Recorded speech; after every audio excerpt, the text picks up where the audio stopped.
कभी ये ख्याल आया है कि हमारे जीवन के सबसे छोटे, सबसे मामूली लगने वाले पलों का भी कोई बड़ा मतलब हो सकता है? वो पल जो बस पलक झपकते ही गुजर जाते हैं।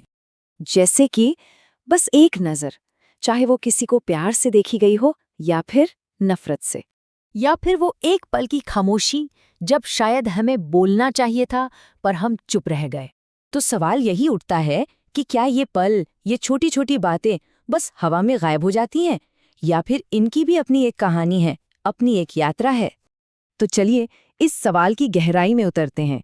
इसका जवाब एक बहुत ही गहरे सिद्धांत में छिपा हुआ है। देखिए, यहाँ कुछ भी अकेला नहीं है। हमारा हर छोटा बड़ा काम, यहाँ तक कि हमारा एक विचार भी घटनाओं के एक बहुत बड़े आपस में जुड़े हुए जाल का हिस्सा बन जाता है। इसी को हम परम वैश्विक घटना प्रवाह कहते हैं। सोचिए, हमारा एक शब्द किसी का पूरा दिन बना सकता है, और शायद वही बदला हुआ दिन दुनिया का इतिहास बदल दे।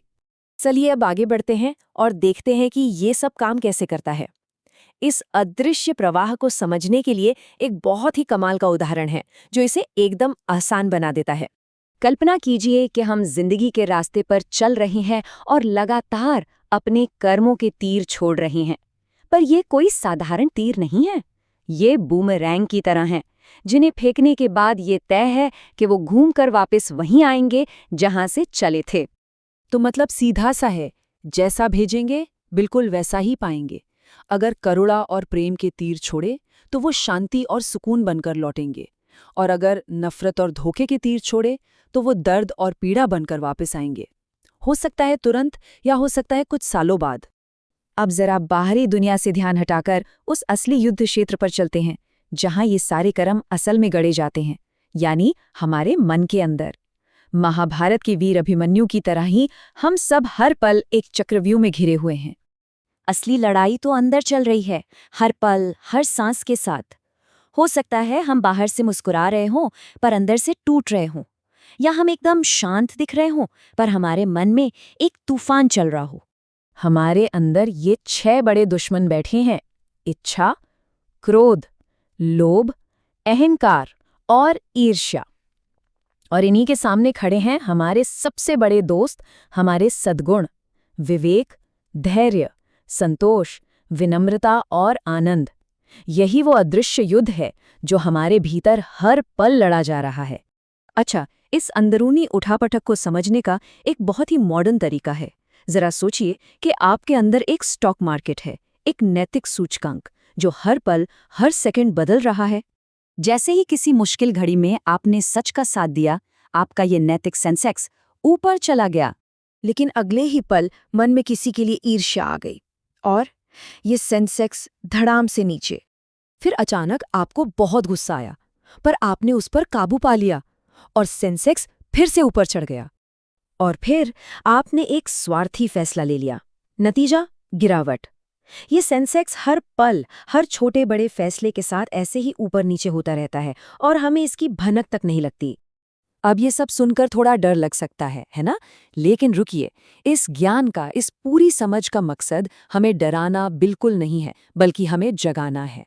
मकसद बस ये समझना है कि हम कितने शक्तिशाली हैं। हमारा एक एक काम, हमारी एक नज़र, हमारी एक चुप्पी, कुछ भी बेकार नहीं है। ये एहसास हमें ताकत देता है, हमें और ज्यादा सजग होकर जीने के लिए प्रेरित करता है, ना कि डर के मारे हमें रोक देता है। चलिए एक और आम धारणा को तोड़ते हैं।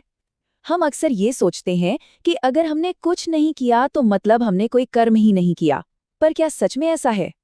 इन हालातों में कुछ न करना भी एक बहुत बड़ा कर्म बन जाता है, एक बहुत बड़ा फैसला। तब सवाल ये नहीं होता कि मैंने गलत क्या किया, बल्कि सवाल ये बन जाता है कि जब सही करने का मौका था तब मैंने कुछ क्यों नहीं किया। अब इस चर्चा के अंत की ओर बढ़ते हुए जरा अपने कर्मों की लंबी कहानी के बारे में बात करते हैं। एक ऐसी कहानी जो इस जीवन के बाद भी चलती रहती है। ये शरीर तो एक दिन खत्म हो जाएगा, पर हमारे कर्म वो जिंदा रहते हैं। एक संत चला जाता है, पर उसकी दया और उसके शब्द सदियों तक लोगों को रास्ता दिखाते हैं। इस मायने में हमारे जाने के बाद हमारे कर्म ही हमारा प्रतिनिधित्व करते हैं, और उन्हीं के रूप में हम हमेशा के लिए जीवित रहते हैं। तो फिर इस सारे समझ को हम अपनी रोज की जिंदगी में कैसे इस्तेमाल करें? यहाँ कुछ बहुत ही सीधे और सरल सूत्र हैं जो हमें इस रास्ते पर जागरूक रहने में मदद कर सकते हैं। याद रखिए, हम सिर्फ जी नहीं रहे हैं, हम हर पल इस ब्रह्मांड में अपनी एक छाप छोड़ रहे हैं। हम सिर्फ काम नहीं कर रहे हैं, हम अनंत काल के लिए अपनी एक गूंज, अपनी एक प्रतिध्वनि बना रहे हैं। तो अब सवाल बस एक ही है, हमारी वो प्रतिध्वनि कैसी सुनाई देगी?